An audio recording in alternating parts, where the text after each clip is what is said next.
Hey folks, welcome to the Dark Horse Podcast live stream number 300. How is that even possible? I mean, I guess you do 299, you do one more, and that makes it 300. I'm Dr. Bret Weinstein. It's 330. 330, right. All right. In my defense, it is the middle of the night for me. But, in my defense, I do think I saw an email that said it was 300, probably just a typo. About 30 episodes ago, I'm sure. No. This was today. It was hot off the presses. But in any case, I digress, as I often do. I'm Dr. Bret Weinstein. You are Dr. Heather Hying. I did just come in from Britain, and so I'm discombobulated. It's the middle of the day here. It's, I don't know what time in Britain right now. But anyway. Time to head home from the pub. It is. If you're not, you don't have to go home. But you can't stay here. That's pretty much where things are. Oh, I don't know if that's true. I don't maybe the pubs are closing kind of early in England these days. I don't know, but I would imagine that in a very nice British accent, that's what they say if you're there at closing time. Fair enough. So it's June. It's beautiful. It's beautiful out. June has been appropriated in America for Pride. So we're going to talk about Pride. We're talking about sun, and we're going to talk about fascism today. Yeah, it's all one, really. June-ish. Yeah, it's Pride, sun, and fascism. It's all Juniperous. No Q&A today. We did one last week, I think. Maybe I'm misremembering that. That's right. But they're always up on Locals. We encourage you to join us there. And if you're watching on YouTube, please do subscribe. We're trying to figure out how to get some of the YouTube magic back. Something I don't even know, but they demonetized us a long time ago, and then they quietly remonetized us with just a trickle of our former funds coming in, and we would love to know what that's about and see if you guys who are already watching, liking, subscribing, do so. If you find yourself unsubscribed, subscribe again. So let us start with our three sponsors, as we always do, right at the top of the hour, and then get into our discussion of, what did I say? Pride, sun, and fascism. Yeah. Yep. So our first sponsor today is Dose. Modern life is rough on our bodies. Processed foods, stress, environmental toxins, late nights. It adds up. Your liver is working overtime to filter all of that out. And if you've been feeling sluggish or just off, your liver might be trying to tell you something. Dose for your liver is a tasty liquid supplement that supports liver health. Your liver has hundreds of functions in your body, most famously as a filter. It's an organ of detoxification. Dose for your liver, taken in a daily 2-ounce shot, was formulated to cleanse your liver of unwanted elements. Dose for your liver has 4 active ingredients: milk thistle, ginger, dandelion, and turmeric, and it's all in a base of delicious organic orange juice. Dose is gluten-free, dairy-free, sugar-free, and vegan, and it tastes fantastic. Dose, the milk thistle doesn't actually include any real milk. That's why it's vegan.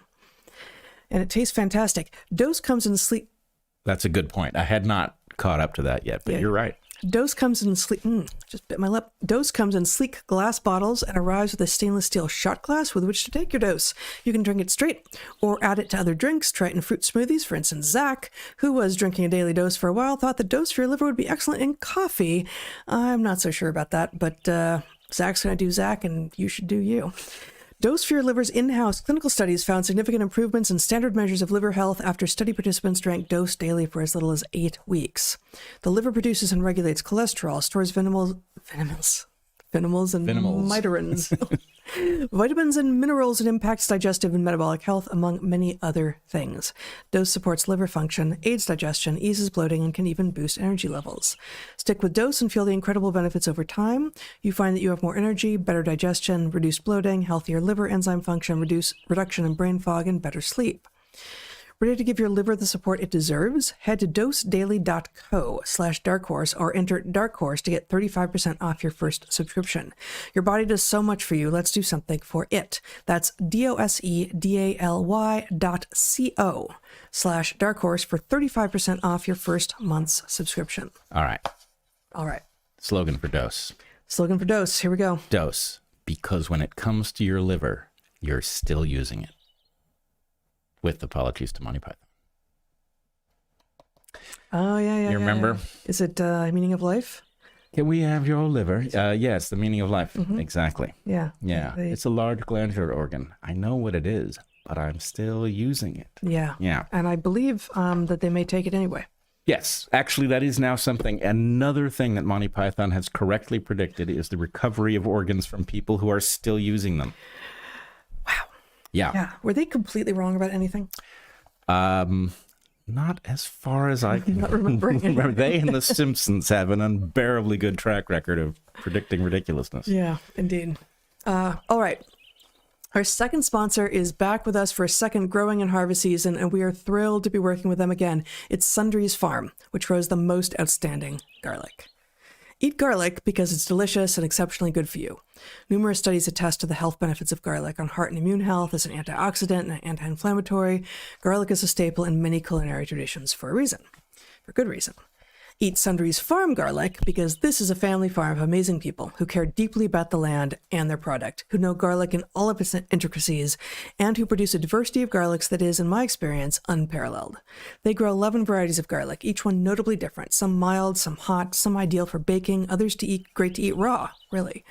Some have huge cloves, others store for a very long time. Garlic takes on the terroir of its environment, and Sundries Farm in Idaho's rich volcanic soils is ideal for growing perfect garlic. 73% of the world's garlic is produced by China, and 80% of the garlic consumed in the U.S. is grown in China. Imported garlic is always fumigated with methyl bromide, which is so toxic that it was phased out of use in 2005 in the United States, except for critical uses and application to some agricultural products, including all imported garlic. So once again, 80% of the garlic consumed in the U.S. is imported, and all of the imported garlic is fumigated with methyl bromide, which even the U.S. government, which does not have a good track record on such things, phased out of use in 2005 on account of its incredible toxicity. In comparison, the amazing garlic from Sundries Farm is naturally grown on a 4-year rotation with cover crops. I'm just using all the wrong consonants today. With cover crops to suppress weeds and build soil. And Sundries Farm does everything by hand. Cloves are separated by hand for planting, hand planted, hand weeded, scapes picked by hand harvested, hand hung up to dry, hand trimmed, hand sorted, and hand packaged. It's a labor of love, and it shows.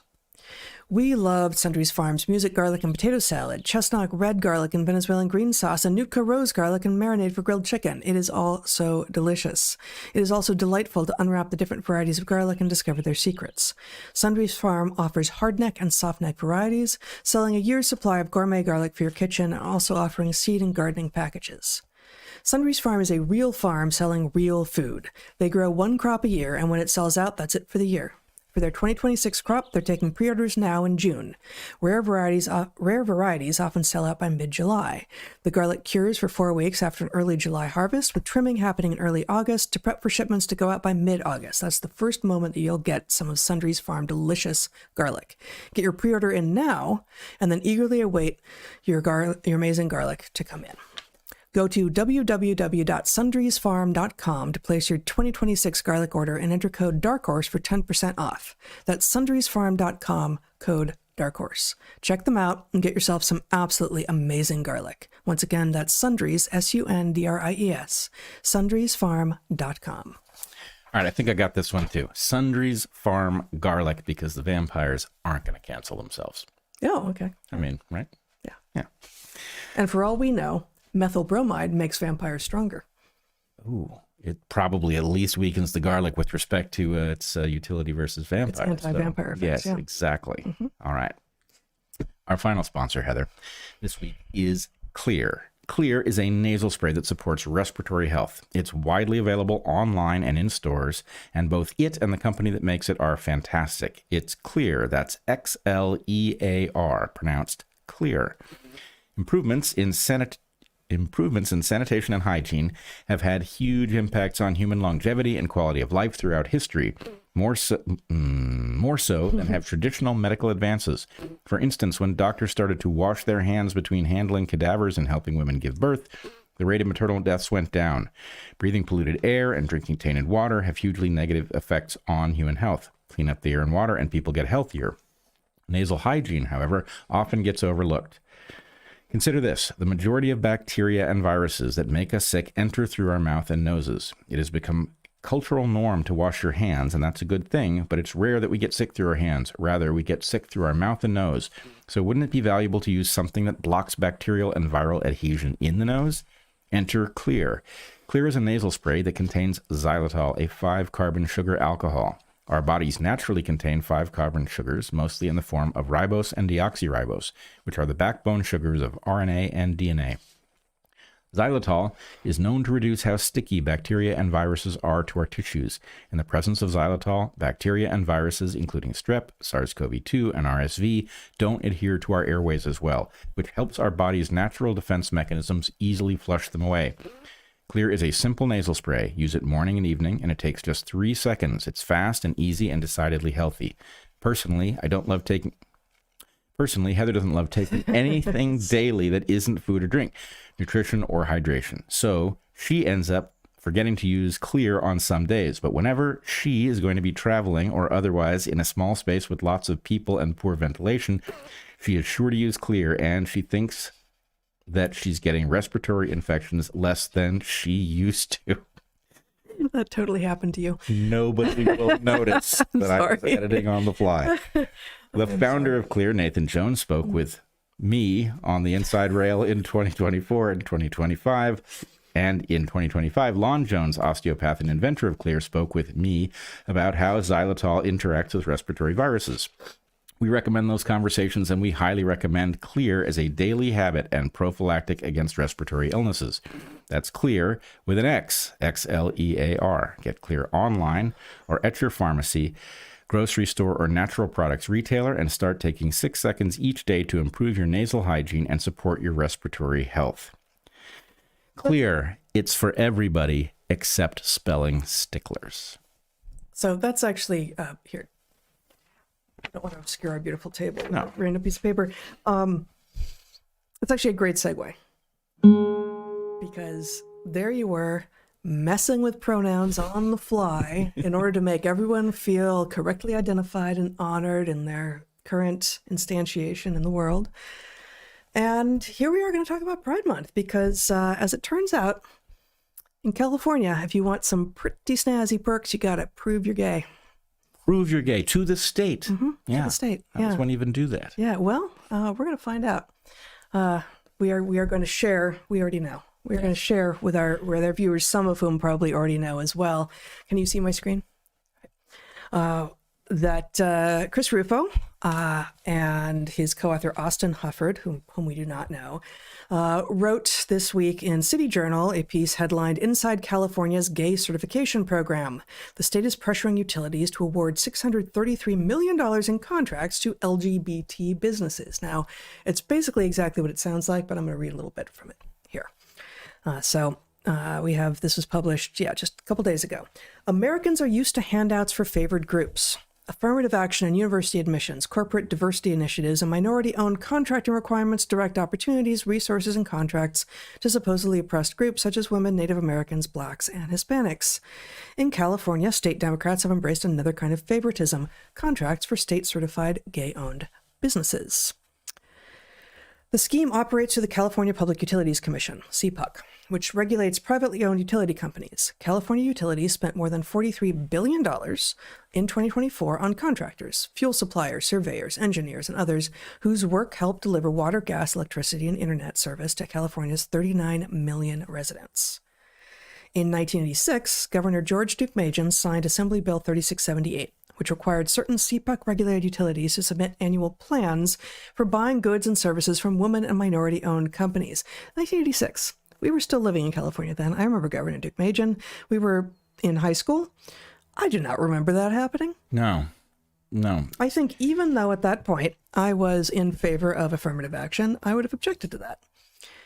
But there it is. 2 years later, that would have been in 1988, CPUC created its, quote, supplier diversity program, which would enforce the law and set contracting goals for large utilities. Under a series of Democratic governors, the program has expanded to include gay-owned businesses. In September 2014, then Governor Jerry Brown signed legislation requiring CPUC to recognize, quote, LGBT-owned businesses as eligible for supplier diversity benefits, et cetera, et cetera. And of course, Gavin Newsom has continued to expand this ridiculousness. But as we've talked about before, and as I've written about at length, among things in the LGBT universe are unique among other demographic markers in that you can opt in and it's your say versus anyone else's. So this is an obviously gameable thing now. Until the insanity of transness hit the United States, however long ago that happened, you couldn't opt into being a woman. And of course you still can't, but some people think that you can. You couldn't opt into being Latino or Black or wheelchair bound or, any number of other things.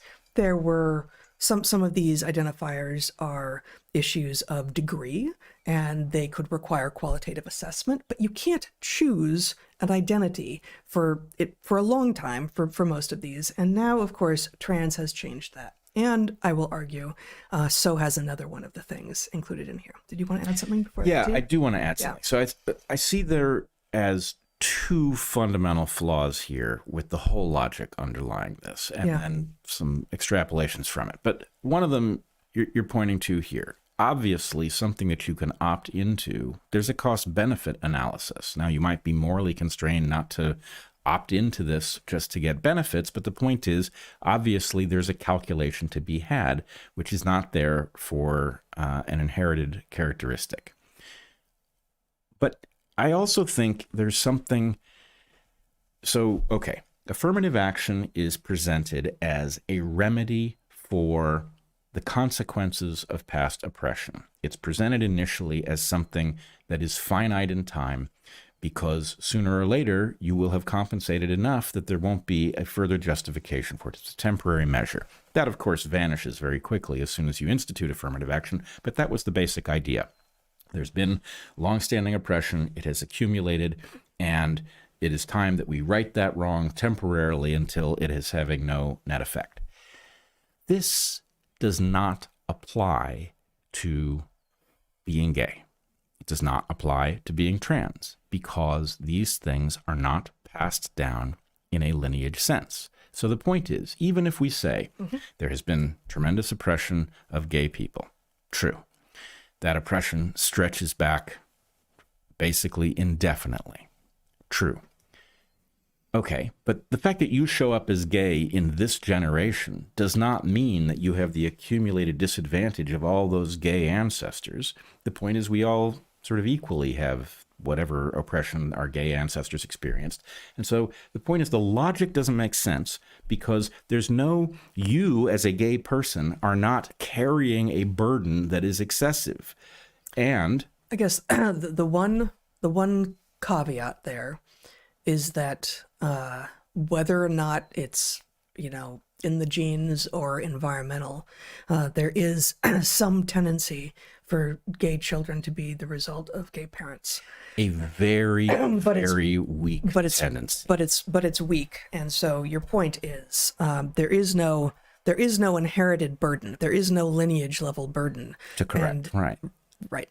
And then there's a second layer to this. And just so you know, we still have a bunch of the pieces to get through. I know. But just as long as we're putting those pieces on the table, there's no accumulated burden. And in the present, there isn't discrimination. So the point is, the whole logic of correcting anything doesn't make any sense, because the point is, at the moment, you can be gay and proud and naked in the street in a parade. If you challenge the right of people to be gay and naked and parading through the streets of your town, well, then you might face some oppression. You might need to put on clothes if you want to actually get the utility contract, but I don't even know if that's true. You certainly don't need to file online, but... You don't need to what online? To put on clothes to file your application. Oh, I thought you said to file online. Oh, I don't know what that is, but I don't... So, no. But anyway, I just think, first of all, this makes a mockery of any reasonable use of affirmative action, because it doesn't correct for anything in the past, because it isn't inherited, and it doesn't correct for anything in the present, because frankly, gays are liberated. Because it's being done in California. If this were in Saudi Arabia... in Saudi Arabia, you'd have a different situation. Right. The first point still holds. But, it's exactly the case that always these sorts of moves happen in the places where the problem is already either solved or absolutely on the way to being solved. And so what it does is creates this incredible backlash, as opposed to actually working to continue the good work of reminding everyone that we are all humans, no matter what it is that we believe or look like or have in our bedrooms. Well, actually, I think that's a third layer of profound criticism, which is on top of those other two, the places that are going to institute a measure like that are the places where it is absolutely least necessary. Yes. And that the thing is so logically invalid on its face that the fact that the state would defile itself by engaging in this kind of discrimination, Yep. which is, of course, an absolute violation of our obligation of, frankly, equal protection under the law. Okay, but so California's doing this, and even California has figured out that this might be a problem if all you have to do is be like, oh yeah, I'm gay. I have a utility company. I have a contract. I run a business that could get a contract to help with California utilities, and all I have to do is say it. Well, no. And so Rufo and apologies, Hufford, I think, continue. They go through some of like the percentage goals. If large CPUC regulated utilities met these goals in 2024, they would have sent roughly $633 million to LGBT-owned firms. Okay, that's a lot of money. Yeah. That's a lot of money.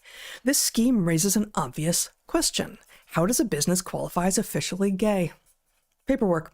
Supplier Clearinghouse, a group that certifies firms for the CPUC program, features a list of qualifications linked on its website. Applicants can secure certification by providing a letter from an LGBT organization, attesting to their sexual preferences, proof that a newspaper identified them as LGBT, or 3 letters from personal contacts written on company letterhead attesting to their homosexual orientation. Corporate officials who falsely represent their business as gay face up to a year in county jail. Now, I actually want to go through this document and show you some of the even more ludicrous things, but I will, actually, I'm going to show you the Gay-Certification letter document from the National LGBTQ plus and Allied Chamber of Commerce. You know there's a Chamber of Commerce for LGBTQ? Chamber of Gay Commerce. Who even knows? Like, they just don't seem like the same types of things. If you put those two things on the opposite side of the scale, what does the scale even do? What could it possibly be measuring that a Chamber of Commerce and LGBTQ are even like the same units? Like one's pressure and one's mass. Like they're just not the same type of thing. Yeah. Okay. Here we go. Mary Ann Horton has experienced this journey firsthand. Horton, an early internet pioneer credited with helping develop the email attachment, is a white male who transitioned and is now married to a woman. Horton's company, Red Ace, is registered in California as a woman and LGBT-owned business. The application process, Horton told City Journal, required a mess of documentation. To prove that Red Ace was lesbian-owned, Horton sent Supplier Clearinghouse a domestic partner affidavit. To establish that the business was woman-owned, Horton submitted a birth certificate, which had been reissued in Washington state post-transition. To prove transgender status, Horton filed a therapist carry letter, a document from a medical professional certifying transgender identity. These designations came with perks. After Red Ace secured these labels, Horton said San Diego Gas and Electric brought the company on as a part-time cybersecurity contractor. During the hiring process, Horton told us a company official said that being on the diversity list made the contract much easier to secure. If I was a straight white male, Mary Ann Horton said, I might be concerned I don't have the same opportunity. It worked out great for me, said the straight white male. Okay. But, all right. Two points of order here. Yeah. One, it's not a birth certificate. It's a redefinition certificate. It has nothing to do with birth. And in fact, pretending that it's birth is exactly ridiculous. But the other thing is, okay, let's follow their logic through one further space. Oh, let's. Gays and lesbians have experienced discrimination in some way that has accumulated and burdens present gay and lesbians, even though the discrimination doesn't exist anymore. In fact, it's now positive discrimination. Okay. However, will we compensate modern lesbians for the oppression that they are, infused with by society? By giving a man advantages for... This is exactly the despicable nature of the trans movement. Yeah. This is it right here. I mean, more important is that they're destroying children. And, least important on my list forever has been like, I care about women's sports, but that's a lot less important than destroying lesbians, then putting adult women at risk, and then destroying children. Right. But like taking opportunities away, it's a stupid program. But if the program exists, it should go to people who actually grew up with and came of age in, like, this is a tech guy with, I think he got a PhD in 1981. Straight white dude who then transitioned and lives with a woman because of course he does. He's a straight white dude and is now getting preferential treatment in the state of California. Right. Thereby outcompeting actual lesbians for this pool of money that shouldn't be granted anyway. But if it is going to be granted, so the point is, it is attack on lesbians disguised as perk for lesbians to compensate for disadvantage. It couldn't be more ridiculous. Yep. So I pulled up the National LGBT Chamber of Commerce. Oh, you did you? Document. And their document is called the LGBTQ Status Qualifiers for Business Owners. I don't know why the Chamber of Commerce doesn't include queers. Like, what do they have against queers? So it's the National LGBT Chamber of Commerce, but it's the LGBTQ Status Qualifier. So my point is, the alphabet people can't even keep their alphabet straight.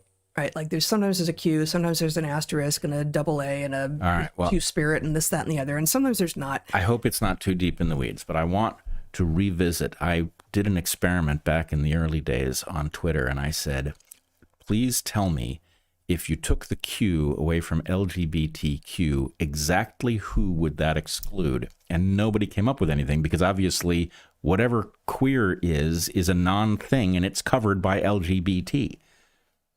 Yep. Okay.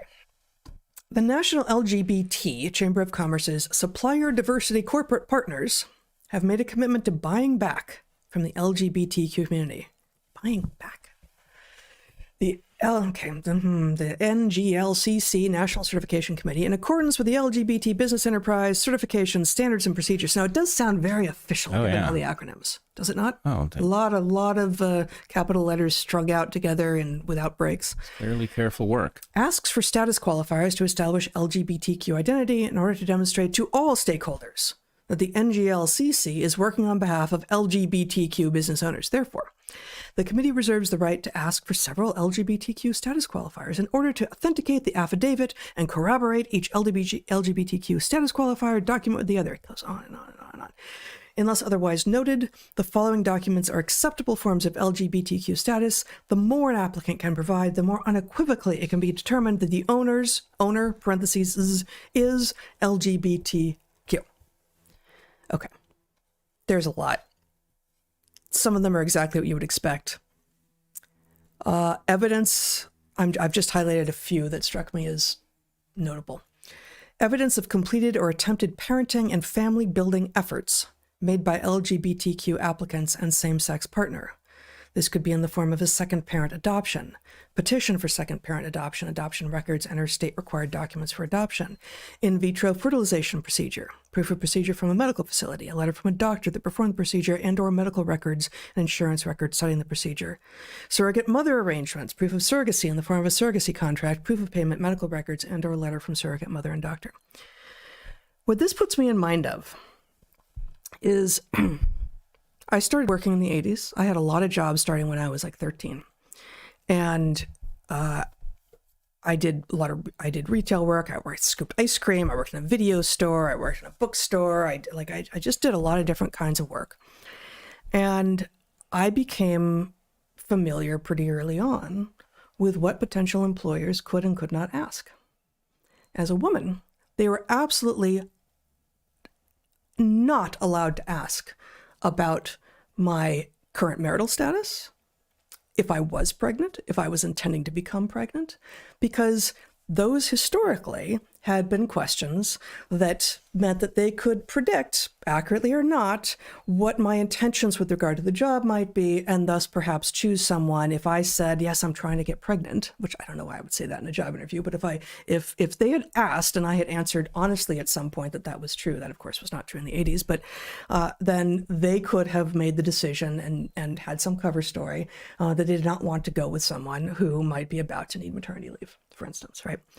So that all made good sense. Employers shouldn't be able to ask private questions about your personal life that you do not believe will have bearing on them, but could. But having been hired into a full-time position, again, I was not looking for full-time positions in the 80s, but having been hired into a full-time position, a woman should then be able to make decisions for, her own desire to build a family that the employer doesn't get a say in. So the law, I think correctly, was protecting you from a kind of discrimination. Exactly. It was protecting the employer from asking you something that might result in your being discriminated against as a woman who is therefore capable of getting pregnant, for example. Precisely. Yeah. In order to potentially get lucrative California contracts, the likes of which your merely straight white male colleagues don't have access to, you might be asked to provide evidence of applying for adoption, in vitro fertilization procedures, surrogate mother arrangements. This seems like a much bigger breach. And of course, it's not about it, the framework is illegitimate. Like, this shouldn't be on offer to anyone, but having it be on offer and then having to prove your gayness by one of these methods is rather extraordinary. Well, I agree with you. It's crazy that these categories come up, but these categories are not exactly evidence of being gay. Well, it's, made by LGBTQ applicants and same-sex partner. So, yeah, all right.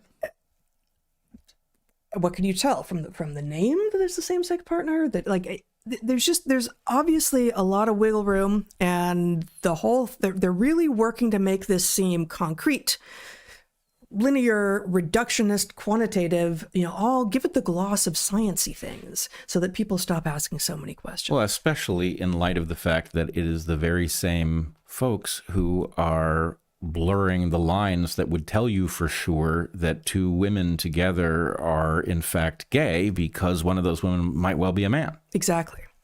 So another thing that would satisfy them, a letter from a recognized LGBTQ organization attesting to LGBTQ status signed by organization leader or board member.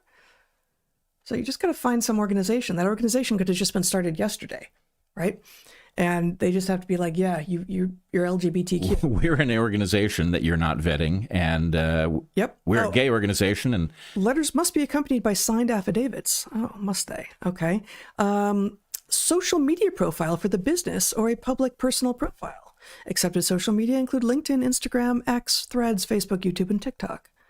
Must be accompanied by link to post or profile. Must be accompanied by a different qualifier from list B. Only one social media post or profile will be considered. Additional posts or profiles will not be considered. However, an additional thing could be a business website stating that the business is LGBTQ owned. The business website merely has to state it's LGBTQ owned. So my point is the entire framework wherein utilities contracts in California are giving preferential treatment to LGBT organizations is illegitimate. But given that it is what it is, they have both incredibly invasive questions that they would ask of people, and it's also obviously and completely gameable. But it's also gameable in a way that we haven't even talked about yet. Because we've talked about the T, we've talked about the Q, we haven't really talked about the L and the G, which are just sexed versions for homosexual, lesbian, and gay. But what about the B? What is going on with the B? Well, there's been many headlines lately about how very LGBT, LGBTQ, whatever you want to add to it, Gen Z is, right? And the headline has just been that, Gen Z is so, I want to say queer to replace all the rest of the letters, but I know that's not a real thing. So like LGBT, right? Well, it's not that straightforward. And in fact, it's much more straightforward, and it's much more obvious once you hear it, and egregious, because it's not the young men who are deciding, who are declaring themselves LGBT in massive numbers in Gen Z compared to generations before. It's the young women. So we have here Dr. Randall S. Olson on his Substack. The rise in LGBTQ plus identification is mostly young women.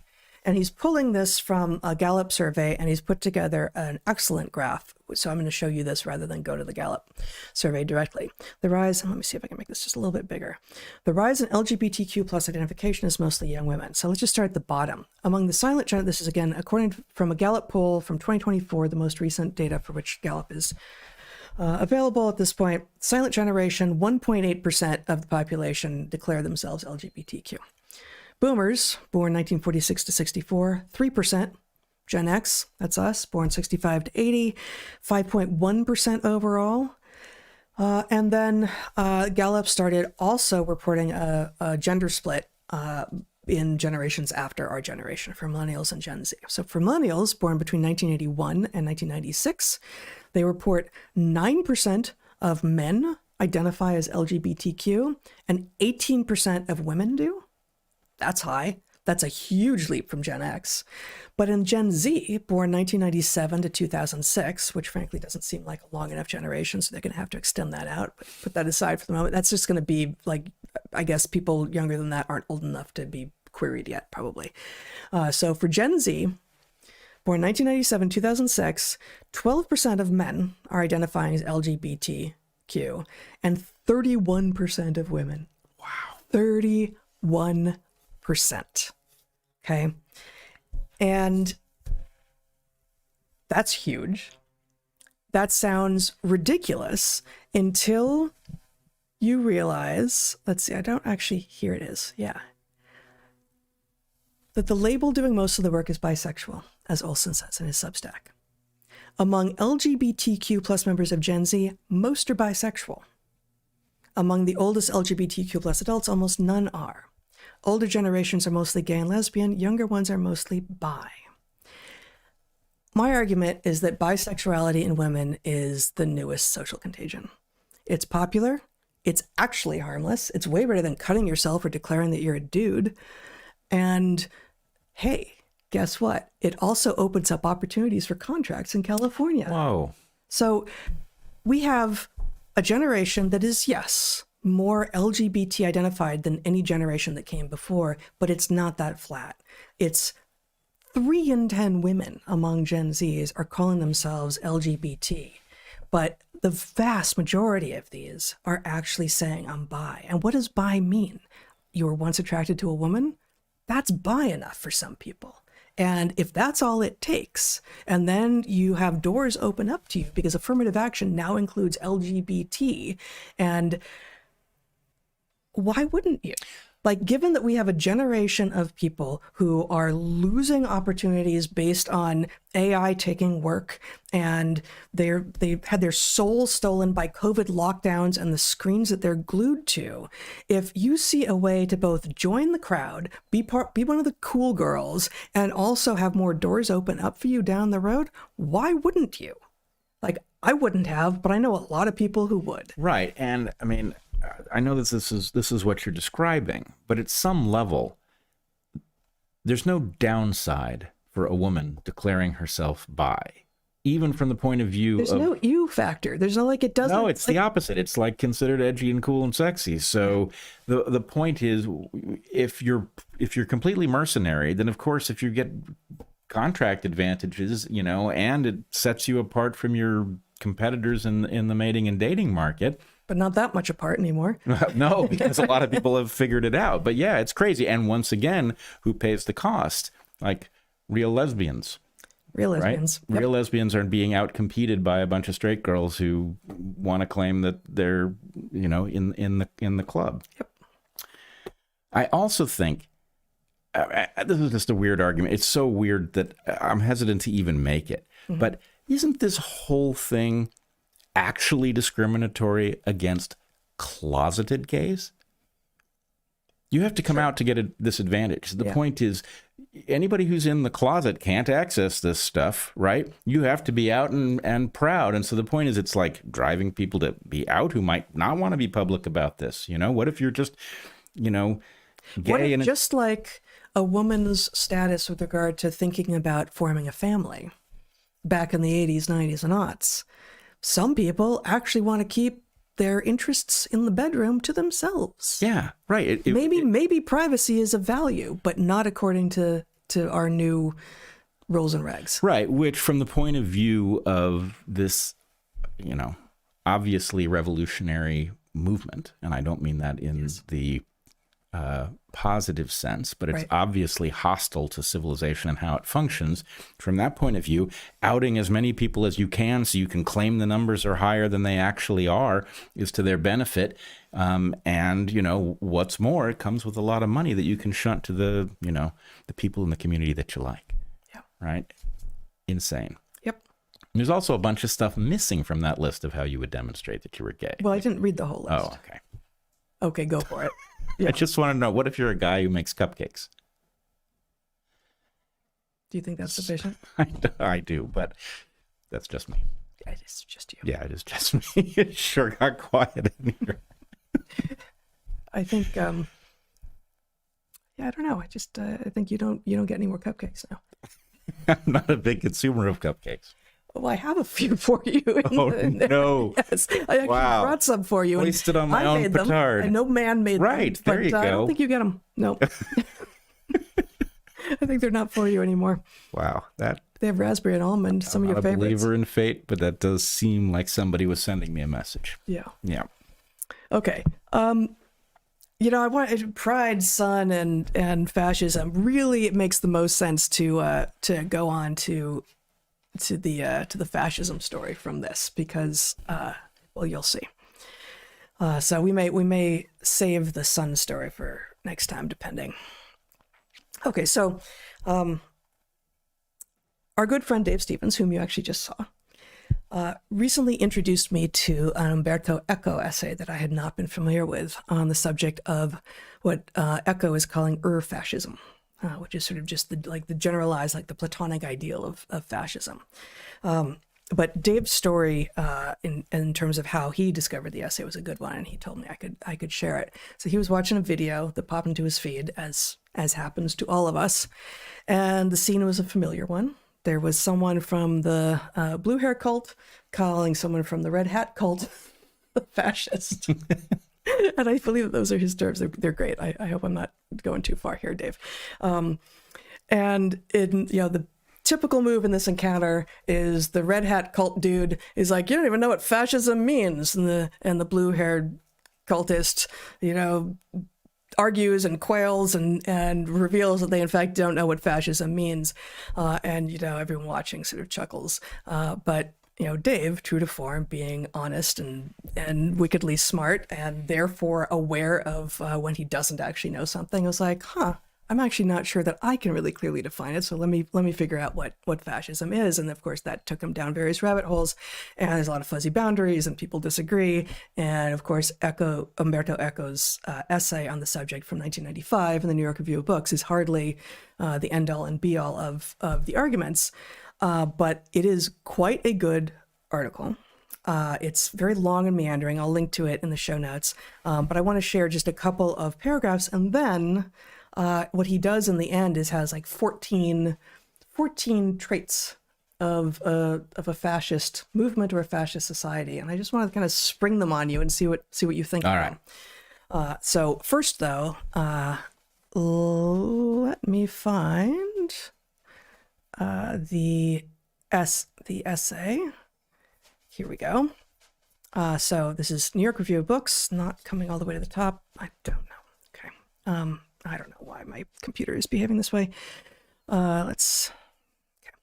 Never mind. You will not show my computer just yet.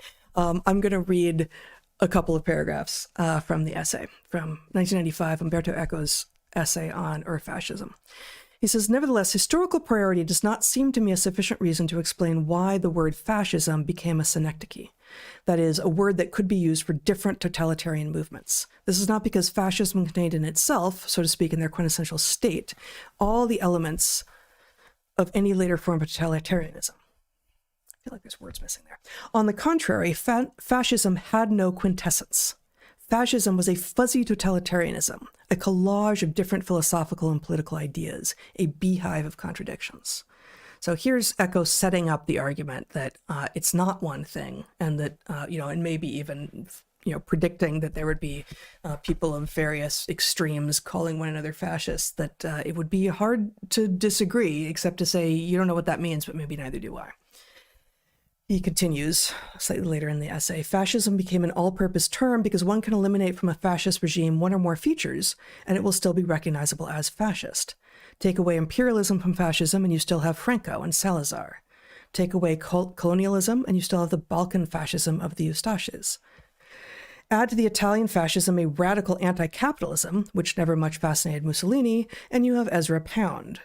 Add a cult of Celtic mythology and the Grail mysticism, completely alien to official fascism, and you have one of the most respected fascist gurus, Julius Evola. So he's pointing out that you can have something called fascism over here, which has, items A, B, and C, and it moves slowly over time into various different movements. And here you have another thing that is equally well identified as fascist, even though it has elements D, E, F. That is to say, the two things, both of which are identified as fascist, may actually have nothing in common that you could use to identify them as such. So that is one of the main points of his essay. Do you want to say something before I... I want to say that this is an interesting feature of fascism, that basically you have a cluster of characteristics that occur together, but none of them are the sine qua non. There's no essential element. And that what that suggests, and actually this fits with my argument for what communism is. Communism is a naturally evolving state at the point that you have a sufficient number of people in society who have no investment in the continuation of a system that condemns them to losing in competition. Yes. They overthrow it. In this case, fascism is going to be a naturally evolving syndrome that you recognize because it has symptoms, but not because it is a thing invented by someone of which all of the various adherents are following. It's a naturally evolving failure mode, as is communism. As is communism. Different, and yet it seems to me that communism often fails further into fascism. And in fact, that's going to be an interesting characteristic because there's the question about the ideology, right? The conscious presentation. And then there's a question about the behavior, how you enact this thing. Right. And so I don't think that's impossible at all. Yeah. Okay, so here I have a summary of Umberto Eco's 14 Features of Fascism from his 1995 New York Review of Books. We have, and so this is a summary generated by me and by Claude together, the AI. 1, the cult of tradition. Syncretism that treats primeval wisdom as a complete source of knowledge. That sounds a little arcane, but no further advancement of learning is possible because complete truth has already been discovered. And so in this one, I feel and in the next one, a strong anti-scientific bent in what Eco is describing as fascist, which we actually also see kind of across society now in different forms, as the word science has been taken to mean something that it is not. And the people who are pretending to champion science are mostly championing something that is quite not. Actually, I think, interestingly, this sort of fits the God-shaped hole idea, because this is one of the places that I'm getting hung up now very frequently with religious folks who are otherwise fellow travelers, right? Have some shared values and an easy time talking. But when I say, actually, scientifically speaking, whether or not there's a God looks to me like if there is one, he used evolution to do it all. There's no flaw in the story. There's a flaw in the way we tell the Darwinian story, but I don't see the obvious an indication that there's a flaw. And what I'm told is, actually, Darwinism's been falsified. We know what did this. It's written, and then if you push, and you're like, that was written by people who were also fallible and didn't know everything, the answer is actually no. God's wisdom is perfect. It has been transmitted to us. So complete truth has already been discovered. Yeah, it's been revealed. Yeah. Yeah. Okay, 2, the rejection of modernism. Similar but distinct in Eco's listing. This is a direct quote from him. The Enlightenment, the age of reason, is seen as the beginning of modern depravity. And I think that does not map on to say what's going on with the wokeists now, and that is a closer map on to some of what is going on the right now. The idea of like we're just rejecting enlightenment because look what it has brought to us.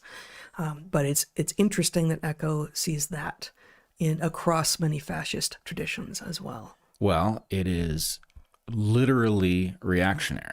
Yes. And, you know, I must say this is part of the confusion of landing where you and I have landed ideologically. Our values haven't shifted very far, but our understanding of how many things did go too far and are now threatening those values. There are a lot of things that we would, you know, turn back the clock on because actually what we did that looked like progress to somebody turned out not to be. Yeah. So, you know, I guess the point is the problem with a reactionary movement is that it tends to be completely unnuanced. And it's like, yes, the Enlightenment was an error. Let's undo it. And it's like, no. There were certainly errors stemming from it. It is necessary, but not sufficient to get us into the future. Yep. Enlightenment era thinking, the rationality, analysis, and logic that the age of reason brought to us, necessary, but no, not sufficient. 3, the cult of action for action's sake. There's a belief, sees echo in fascist traditions, that thinking is emasculation. Culture is suspect because it implies criticism. There's a general distrust of the intellectual world. And, you know, of course, we see this in Maoist China. We see this, I believe, among the brown shirts. I know that history a little bit less well. But the idea that first you take out the intellectuals, first you go after the professors, the actual holders of knowledge, who might disagree with you, who might stand up and say, "Hold up." You take them out first, and then you also dismiss knowledge as emasculating. Yeah, actually, that's quite right. It's one of the most surprising features of these movements is how much they seem to care about going after, you know, professor types. Yeah. Why would you care? What, you know, you're powerful. They talk. What's the problem? And the answer is, the problem is they talk. They talk. They talk. And some of them have courage. And some of them have occasionally. And you know, what they say has currency because it's well constructed. It's not, you know, a chant. Occasionally. Yeah. Right. Yeah. All right. 4, in Eco's 14 Features of Fascism, disagreement is treason. And this, again, a quote directly from him. In modern culture, the scientific community praises disagreement as a way to improve knowledge. For fascism, disagreement is treason. Mm-hmm. And this so fits with what we've just been talking about. Yeah, perfectly so. I mean, that's especially received wisdom.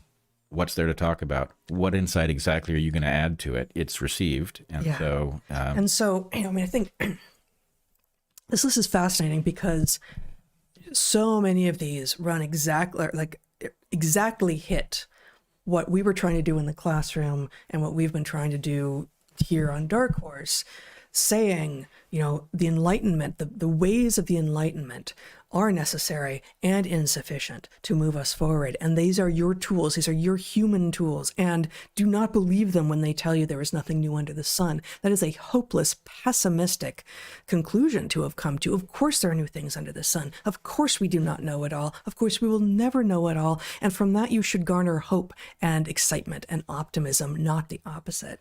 But how is it that you keep people down? You assure them that it's already known. You whisk away inconsistencies between the received knowledge as if they don't exist, and you tamp down dissent. And you create a people who have no hope and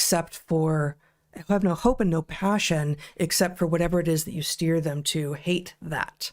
Maybe love that, but more often hate that thing. Yeah, it demotivates all of the lines of inquiry that might steer you in a more reasonable direction. Mm-hmm. And so the point is, okay, if what you want to do is create brown shirts, if you effectively want, you know, meat robots to do your bidding, then this is the way to go. You tamp down all of the things that might attract their attention, cause them to question any of those things. Yes.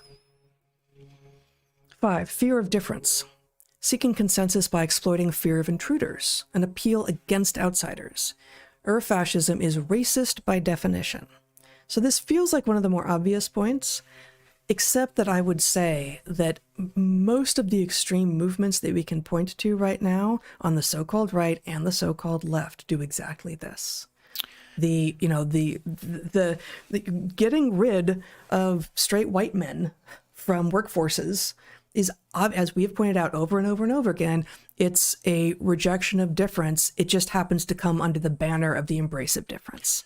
It's just because the banner says the opposite doesn't mean that they're not doing the same thing. No, they're doing the same thing. And the question, which I think is really a open question, is what happens when the circuitry of lineage against lineage violence, and therefore racism, gets trained on something that isn't actually race?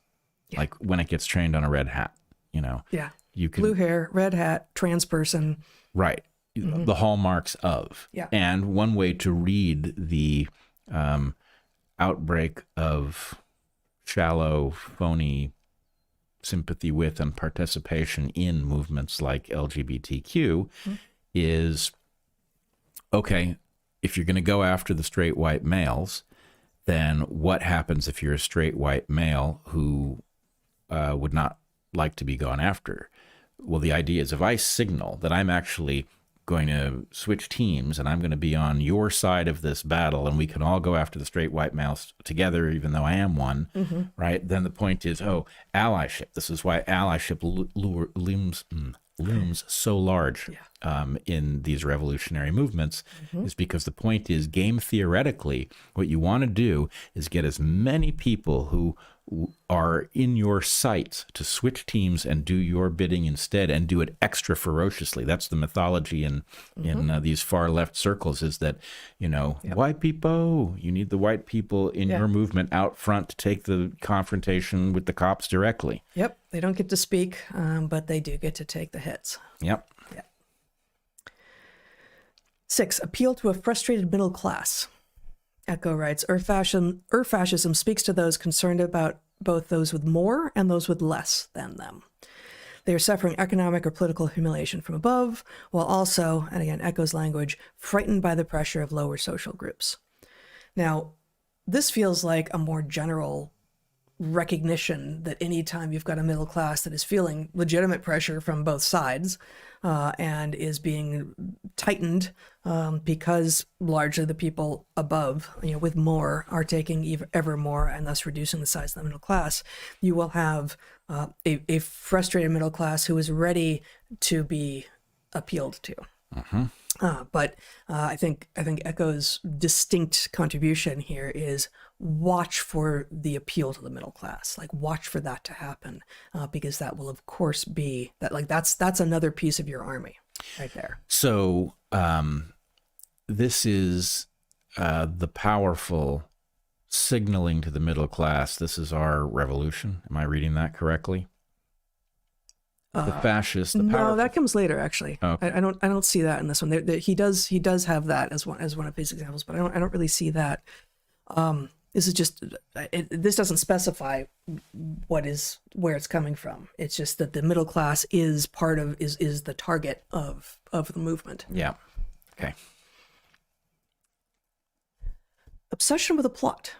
Nationalism grounded in besiegement. The followers must feel surrounded by enemies, often through xenophobia with an internal enemy. Jews are the classic target, simultaneously inside and outside. Now again, obsession with a plot just sounds to me like humans like stories. Like, we're interested in stories. Plot may be more specifically about conspiracy, and I've seen other summaries of Echo that suggest here that this is that there tends to be conspiracy thinking in fascist movements. All such discussions fail to acknowledge that positing conspiracies will sometimes be correct. Yes, and that conspiracy itself is a ubiquitous feature of human interaction. So the idea... that's why it will sometimes be correct. Yeah, well, sometimes correct, but I mean, just the idea that actually you should expect that at any given moment, there are many, many conspiracies. Presumably most allegations are wrong, but Anyway, fascination with a particular plot. Yeah, I guess the question is it right or wrong? Is what right or wrong? The allegation, the plot in particular that becomes the focus. Right, right. Okay, 8. Enemies are both too strong and too weak. Followers are made to feel humiliated by the enemy's ostentatious wealth and force, yet convinced that they can overwhelm them. Hence, fascist regimes are constitutionally incapable of objectively evaluating enemy strength and are condemned to lose wars. It's a pretty strong argument that Echo makes. And I put that in here in the summary precisely because I'm not convinced it's true. I don't know my history well enough across various would-be fascist regimes to know. But fascinating. And I think it gets to one of his themes, which he doesn't have as one of his points here, I don't think, about just there being an inherent tension between incompatible stories. Beginning with the very first point about all the wisdom has already been received, and the fact that some of the stories don't agree, we're just not going to talk about that. So there's a constant tension that Echo sees in fascism that I think leaves a hopefulness about an inherent way out of if there's a tyranny taking over your home. Well, I mean, this is a fascinating one because of the final piece of it, the tendency to lose wars effectively because condemned. He says condemned to lose wars. That's his language. Condemned because you've bought your own press. Yeah. Right. You're selling a story that you then come to believe, and it misleads you as to your own power relative to those you're challenging. You can't objectively assess your own enemies. Yeah. Yeah. Now, I guess one thing that I would want to see, and I know you've got a few more to go here, but one thing I would want to see is an analysis of how many of these things are actually general to some much larger category. Well, yes. And this is actually, I made this point to our friend Dave after reading this essay. It feels like there are some that if he were trying to make a phylogeny, and that's not quite the right word, but like a compact a list as possible that was actually not shared by other kinds of movements, it would be a very different kind of a list. Yeah. So, he wasn't trying to be concise. It's a sprawling essay, and so this is what it is. Number 9, life is struggle. Life is permanent warfare. Therefore, pacifism is trafficking with the enemy. The hatred of pacifism, Echo is suggesting, is because that is a rejection of what the fascists, all fascists, he would claim, all fascist movements have understood life to be inherently a struggle. And I thought this was interesting in part, obviously, because of the name of Hitler's autobiography. Right. That he uses the word in German. And, I believe Echo was writing in English here, but of course he's Italian. But the word I think is intentional. The discussion of struggle as the fundamental state of being is both something that we can recognize from evolutionary biology, but also not the thing that you have to be focused on all the time, as Echo is arguing fascist regimes do. Yeah, I'm hung up on the word pacifism because on the one hand, if I was to list my characteristics that are inherent to fascism, one of them would be militarism. But there is a difference between being peace-loving or peace-seeking and being a pacifist. Yes. Right? I find pacifists pathetic, but I don't find the desire to reach peace pathetic. It's quite the opposite. It should be our objective. But the point is you have to be willing to fight at the point that you are called upon by history to do so. Yeah, whereas it might be honorable to turn the other cheek the first time, but at some point you don't keep turning the other cheek. You fight back. You just have to, or you get erased by history. And so I do see in what I know of fascism a distaste for basically peace-seeking people who would then be dismissed as pacifists because that would put them in the category of the despicable in many people's eyes. Yeah. So it may be that the word isn't the right word here. Yeah. I hear your objection. Contempt for the weak, which is again related to what you were just saying about his ninth point. Every citizen is the best of the world, and party members the best of citizens, but the structure is rigidly hierarchical, and each rank despises those below. So this reminded me of Animal Farm. All animals are equal, but some animals are more equal than others. Yeah, absolutely. That feels like it's exactly that point, that you can simultaneously be claiming that we're all comrades here and get to work when I'm going to go off my caviar. Yep. Now, curiously, nowhere in that list did I hear... We're not done yet. We're not done. Oh, sorry. I'm squinting to see it. Go ahead. There's 14. We have 4 more. Everybody is educated to become a hero. Heroism is the norm and is linked to a cult of death. The hero craves heroic death and also sends others to die. There's a lot in that one. But the idea of heroism is the norm reminds me of, and I am not making the claim that the K-12 schools in the United States have been fascist entities for the last many decades. However, everyone's a winner, everyone gets a gold star, everyone is already awesome and doesn't have to do any work to be awesome, you're already there. Insane ideology that has taken over the schools and helped to generate a whole generation of helpless, hapless people is part of this. Well, I think it's almost the inverse. I think the everybody gets a trophy thing is like a challenge to the possibility of heroic action. That it's like transferring the glory of doing something heroic and redistributing it. It's like the communist inversion. Well, I can go back and reread this section of the essay, but I think he is arguing everyone is told they're a hero. But that inherently dilutes what heroism is. Yeah, although in the context of fascism, I would say everybody is told that you are part of a heroic effort, right? You are a piece of something truly grand, and it's different than everybody gets a trophy for nothing. Yeah. Right? Yep, that's true. That's true. Okay, this 12th one, I don't know, machismo, transfer of the will to power onto sexual matters, disdain for women, intolerance of non-standard sexuality, and weapons as ersatz, phallic exercise. This is written in 1995. I see a lot of the rest of the things that he's talking about in what has become the Pride movement. And of course, that is not, this thing is not found there. But what we actually see in some ways is an inversion, like an absolute sort of a rejection of, I don't think I've ever used the word heteronormative, and I'm not going to start now. I just said it, but a rejection of the kind of sexual relationships that have gotten us here a few billion years after we started, and an embrace of all sorts of kinks and fetishes, and simultaneously an encouragement of some of the most grotesque forms of, yes, the cis heteronormative, I just did it, sexual tendencies, but only if they come in the form of men who are now pretending to be women. Yeah, no, it is the inversion.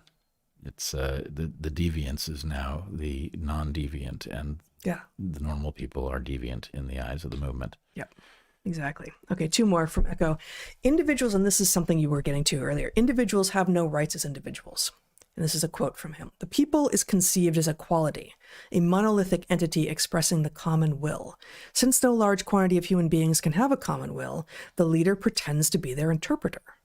Having lost their power of delegation, citizens do not act. They are only called on to play the role of the people. Thus, the people is only a theatrical fiction. Now that feels a little bit like how any mass movement operates that has a leader, and all mass movements have a leader.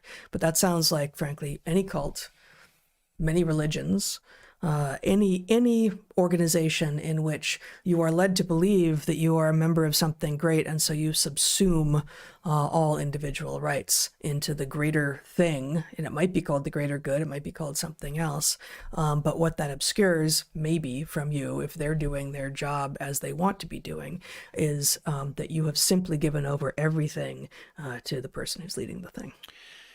Yeah, I see something different in the religious modality with an ancient religion. Yeah. I don't find, in ancient religions, I don't find, the leaders appearing to reflect the will of the population of believers. They are reporting to the population of believers the interpretation of something that may displease the people that they're talking to. It's not, the contemporary leader. It's not the Hitlerian figure giving voice to the population's, frustrations or anything like that. I would exempt that. But you're right. It's very general. It exists in a lot of movements. Mm-hmm. Okay, and finally, in Echo's 14 Features of Fascism, he says fascism speaks newspeak, an impoverished vocabulary and elementary syntax to limit the instruments for complex critical reasoning. And, we of course see this. We've talked about this a lot ever since Evergreen blew up. But then we also see this additional thing, as we were talking about when we were discussing what's going on in California with the giving preferential treatment to gay contractors, is the proliferation of jargon. Especially, these acronyms that you use at once and you seem like a person in the know and who's in control of information and someone who should be trusted and who should be listened to. And that in combination with newspeak is frankly enough to befuddle almost anyone. Like, it's very hard to follow along what is being said when it's a combination of jargony acronyms and reduced content language. And you're left with having to wend your way through these things. Yeah. The question is why does that evolve, and is it simply disguising a mechanism, or does it have another function? Right? Like is it part of the de-individuation? Mm-hmm. Well, I think it's part of the de-individuation, and I think it's part of the de-intellectualization. Right? That if education works, and if the people, the professors and the people whose job it is to think things actually are doing a good job of thinking things, and of course, you and I both are on record many, many times acknowledging that that is not really the job that most people who supposedly hold such positions now in the United States and the West in general are actually doing a good job of, for a variety of reasons. But if we had a relatively intact, call it a professoriate, right? Then making the in-group, the cool crowd, be ones who speak language that is impoverished, that is reduced, that can't actually be used to make complex arguments. You inherently reduce the power of those who can make complex arguments because they are required to use the language that is no longer accepted to do so. I like that. And I think that is the function. It's like a dual function. It impoverishes the capacity to phrase challenging ideas. At the same time, it is self-referential, right? If you speak this nonsense language, you have to speak it to others who speak it, and anyone who doesn't is suspect, right? Yes. So, this is true of the wokes. Yes. That, they can, we all know the various things that you rattle off that to them sound like they're having an intellectual discussion, and to us sounds like you realize that was one sentence after another of non sequiturs, right? And you see it in the pseudo-intellectual writings of, like Judith Butler, to use a perfect example, but really the postmodernists, the post-structuralists, they go on and on and on. And the point is to confuse, not to bring clarity. Yes. The point is to confuse and present a kind of false enlightenment, like a sense of understanding as Ibram X. Kendi, it's not good enough to be not racist. The only, thing to be is anti-racist. Okay, interesting, right? It's just, it's gobbledygook, but it sounds... It's gobbledygook, and you just said his thesis in 2 sentences, and somehow he made, I don't know if that was a quarter of a career, a third of a career on it. He did well. He did well with it. Yeah, for a while. He crashed and burned, but, Yeah. But it was a good run. Yeah. But what I didn't see in that list is the fusion of government and corporate power.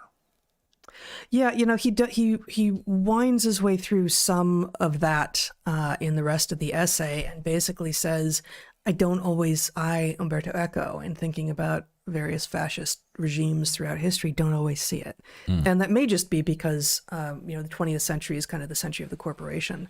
And so, you go farther back in time and you're not going to see that in the same way. It might be church and state rather than corporation and state. I don't know. It might be something like the co-opting of government power by other forces. Yeah. Although I agree with you that I don't see co-opting of power explicitly. Yeah. Explicitly here. But yeah, I wanted to present that to you and see what you thought. Yeah, it's a very surprising list. It's longer than I would have imagined for a list of characteristics. Yep. Some of them are intuitive and some of them are surprising but resonate. Some of them are surprising and I wonder about them. Mm-hmm. But anyway, and then there's the question really, as we talked about earlier, about what actually is it? Is this a naturally evolving failure state of civilizations? What are the preconditions? Well, and I don't, Eco doesn't do it in his essay, and I didn't otherwise go down the rabbit hole of trying to figure out what we think, we humanity think about sort of origins of and instances of fascism. But I wonder when we think it starts, right? So this would get to some degree to your question of, it's evolved, it's made of things that evolved, so therefore it evolved. But do we only start identifying things as fascist above a certain population density, population size, once there's enough complexity in either governmental or non-governmental structure? I don't even know what the so would be there. Does it require, again, enough population size and density, perhaps, so that something can happen behind the scenes and not get noticed until it grows? I don't know the answers to any of these questions. And I don't know if, are there examples that historians would call fascist from 1200? I don't know. Yeah, it's a good question. And I wonder if they are effectively impossible to recognize because religious authority is too primary and it may be just incompatible. It may be that this is a failure of secular society. It's one of the failures of secular society, which communism certainly is. Yes. And so, there's a start date at the point that enough people have become secular that this thing can get catalyzed. But that's going to be it. I think it might be. Yeah. And actually, I think it's something. This is the big question, I think, for scientific materialists like us, which is, suppose we're right about scientific materialism. Now, all of you out there who jump every time I say something like that, don't, right? I'm trying to make a point. Suppose we're right, hypothetically speaking. That doesn't work, right? It does if you do it enough times. Oh, okay. Seriously, I'm making a point. You haven't given anything up. I'm not asking you to accept it. I'm just saying, for the sake of this next few sentences, accept it. Suppose we're right. About the completeness of a physicalist explanation for that which is manifest in the physical world. I'm not saying there couldn't be something outside of it, a creator, but suppose what we are studying when we study nature actually is self-consistent and complete, so that we don't need to invoke an explanation from outside in order to explain anything that happens within the universe. That's what it would be for for materialists to be right. Forget secular. The question then becomes, what if that were true, but that the game theory caused an embrace of that truth to destroy any society that did embrace it fully? In other words, what if it was perfectly necessary to have a dyed-in-the-wool belief in a transcendent something in order for the game theory not to crash and burn your society each and every time, which I think is quite possible that that's true. Mm-hmm. And I'm saying there's a density dependence. Well, that there is that you above some threshold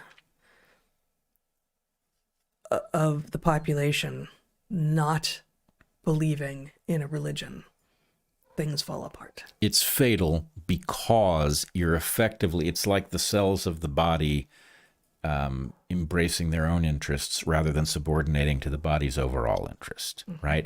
People who don't believe in a higher power that is truly profound and capable of punishing you severely and that has, a desire for things to go this way and not that way, something that defines what right and wrong is, that as soon as you abandon that belief structure, then certain failures follow naturally, and those failures have no brakes on them. So basically, the game theoretic failure of somebody who actually sees all the safeties are off. Right. It's like, well, why shouldn't I do this? Why shouldn't I declare myself bi so that I can get an advantage on a contract? Right. And the point is, what prevents that is that you are forbidden to do it by something that you can't fool.